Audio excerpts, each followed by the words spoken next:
अपने इन तमाम खुशियों को कभी भी कम ना होने दें। ये खुशियां बाजार में नहीं मिलती, ये सुख आनंद की प्राप्ति किसी भी चीज से हासिल नहीं होती। इसलिए आप लोगों से गुजारिश, इस घोर कलयुग में सुमन का पल्ला कभी ना छोड़ें।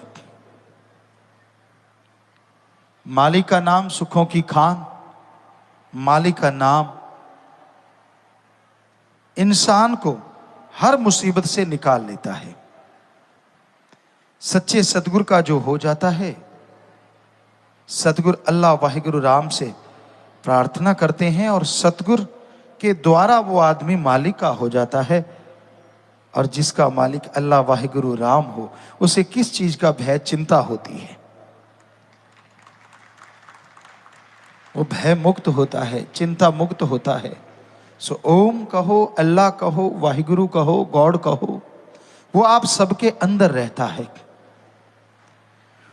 उसे अंदर से हासिल करने के लिए विचारों को काबू करना जरूरी है। विचार बेलगाम घोड़े की तरह दौड़ते रहते हैं, दौड़ते रहते हैं।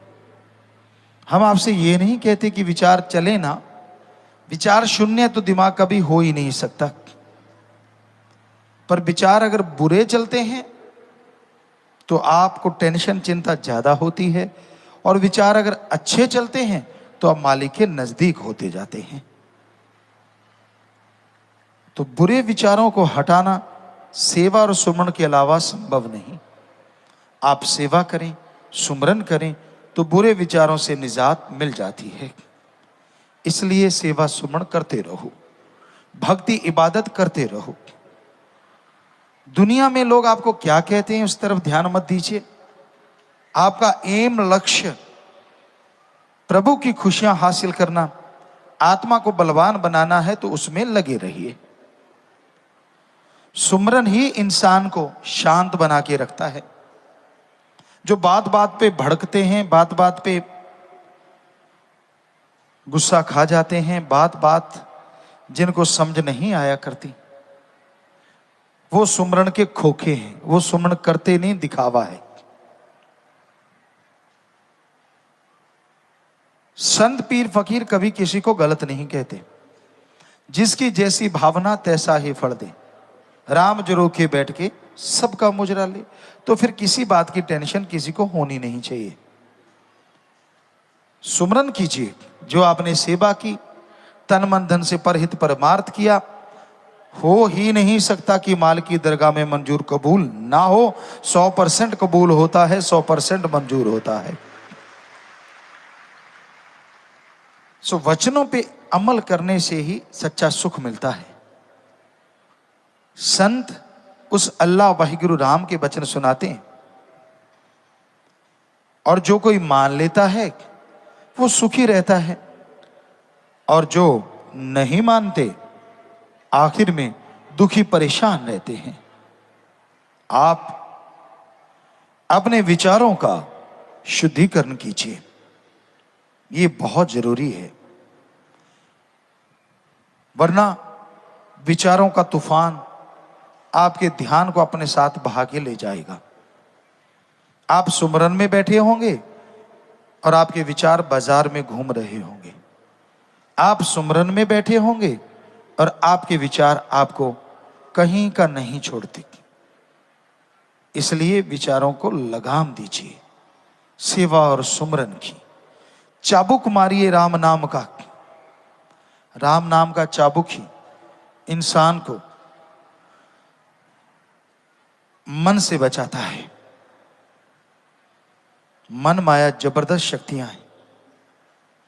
ये ऐसी ताकतें हैं जो बड़े बड़े ऋषि महाऋषियों को भी भरमा लेती हैं। देव महादेव को भी छोड़ा नहीं करती, उनके पीछे लगी रहती हैं। क्योंकि धर्मों में आए त्रिलोकीनाथ एक है, और वो है काल महाकाल। उसने ही आगे देवी देवता भगवान के हुक्म से सारा सिस्टम बनाया है, इंसान के लिए, इंसान के फायदे के लिए। तो जो उनकी बात सुना करते हैं, संत पीर फकीरों की, अपने आप ही देवी देवता उससे खुश हो जाते हैं, अपने आप ही वो प्रभु की कृपा दृष्टि के काबिल बन जाते हैं। तो सुमरन से ही आप विचारों को काबू कर सकते हैं, सुमरन से ही आप मालिक की प्राप्ति कर सकते हैं।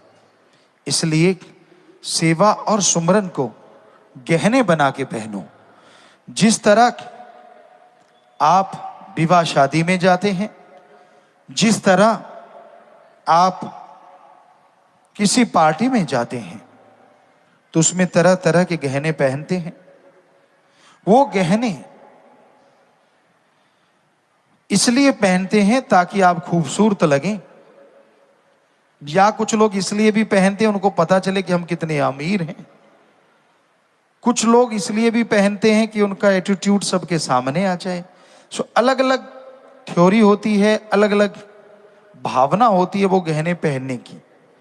लेकिन राम नाम के जो पुजारी होते हैं, अल्लाह वाहिगुरु गॉड खुदा रब से जो प्यार करते हैं, वो गहने पहनते हैं भक्ति के, सेवा के, दीनता नम्रता के।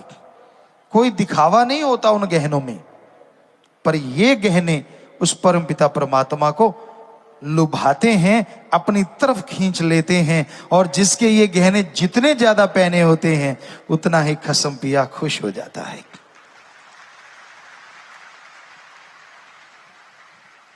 जैसे उदाहरण दिया जाता है, पत्नी के लिए पति और पति के लिए पत्नी सजती है, उसको लुभाने के लिए, आकर्षित करने के लिए। ऐसे ही राम नाम के पुजारी आत्मा उस परमात्मा के लिए अगर आपने सजानी है, तो सुमरन से, परहित परमार्थ सेवा से, दया रहम दीनता नम्रता से सजाओ। यकीन मानो वो राम कसम दौड़े चले आएंगे। वैराग्य की सेवा सुमन की ऐसी सेज बिछाओ जिस पे राम जल्दी से आके आराम फरमाएं और आपके दर्श दीदार होने से जन्मों जन्मों के पाप कर्म खत्म हो जाएं। पर राम नाम के पुजारी इस कलयुग में बहुत बहुत कम है। ज्यादातर लोग किसी न किसी निशाने के उलझे हुए हैं। ज्यादातर लोगों के अंदर कोई ना कोई भावना, कोई ना कोई सोच घर करी की हुई है। उन्होंने अपनी एक इमेज बना रखी है। कितना भी संत समझा लें, कितना भी फकीर बता दें, जो उन्होंने करना है वो करना है, टस से मस होते नहीं।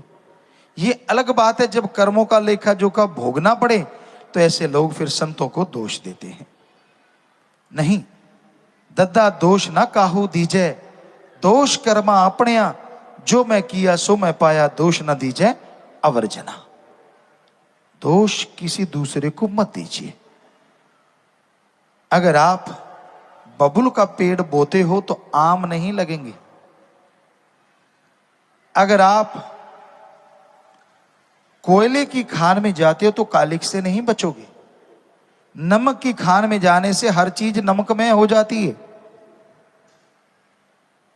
ये तो आपके ऊपर निर्भर है कि आप कोयले की खान में प्रवेश कर गए या नमक की खान में। और ये भी सच है, चंदन की पेड़ के पास जाने से खुशबू आने लगती है और फूलों के साथ लग जाने से भी खुशबू आने लगती है। तो ये तो आपके ऊपर निर्भर है, क्या आप कोयले की खान में जाते हैं या राम नाम की सौगंध की खान में।